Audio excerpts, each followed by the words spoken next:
ప్రోమోలో తిలోత్తమ వల్లభ సుమ్న వాళ్ళు అసలు ఆ పార్సల్లో ఆ లెటర్ ఎవరు రాశారా అని చెప్పి ఆలోచిస్తూ ఉంటారు.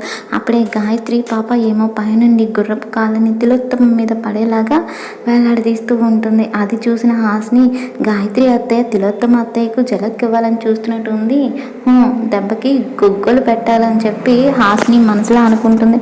ఇక గాయత్రి పాప నెమ్మదిగా గుర్రపు కాళ్ళని తిలోత్తమ మీద పడేలా చేస్తూ ఉంటుంది. ఇక వల్లభ ఏమంటాడంటే, గుర్రపు కొండ నుండి వచ్చిన పార్సెల్లో ఓ లెటర్ ఉంది కదా, ఆ లెటర్ ఎవరు రాశారు మమ్మీ అని చెప్పి అంటూ ఉంటే, అవును మిస్టర్ వాయు రాశాడు కదా అని చెప్పి హాస్ని అనేసరికి ఆ లెటర్ ఎవరు రాశారనేది తెలియదు, కానీ రాసిన వాళ్ళు ఎవరో కనిపెడితే 50 లక్షలు గిఫ్ట్గా ఇద్దాం అనుకుంటున్నా అని చెప్పి తిలోత్తమ అనేసరికి, అయితే అత్తయ్య పేరు చెప్పినా పర్వాలేదా అని చెప్పి సుమ్న ఎగ్జైటింగ్గా ఫీల్ అయ్యేసరికి చాలు అని చెప్పి తిలోత్తమ అంటుంది. దాంతో హాస్ని అయితే 5 సెకండ్స్ కళ్ళు మూసుకోండి, రాసిన వాళ్ళ పేరు తెలుస్తుంది అని చెప్పి హాస్ని అనడంతో దాంతో తిలోత్తమ వల్లభ సుమ్న అందరూ కూడా కళ్ళు మూసుకొని 5 సెకండ్లు కౌంట్ చేస్తూ ఉంటారు. ఇక 1 2 3 4 5 అని కౌంట్ చేయగానే గాయత్రి పాప గుర్రపు కాళ్ళని తిలోత్తమ మొహం ముందు ఉండేలా చేస్తుంది.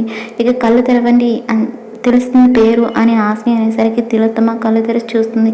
తన ముందున్న ఆ గుర్రపు కాళ్ళని చూడగానే తిలోత్తమ ఒక్కసారిగా షాక్ అవుతుంది. ఇక వాళ్ళందరూ అలా భయభ్రాంతులుగా ఉండి అరుస్తున్న సమయంలో పైనుండి విషయాలు వచ్చి ఏం జరిగిందా అని చెప్పి కిందకి చూస్తాడు. ఇదంతా గాయత్రి చేసిన పని అని తెలుసుకోగానే అక్కడి నుంచి గాయత్రి పాపని విషయాలు తీసుకొని వెళ్ళిపోతాడు.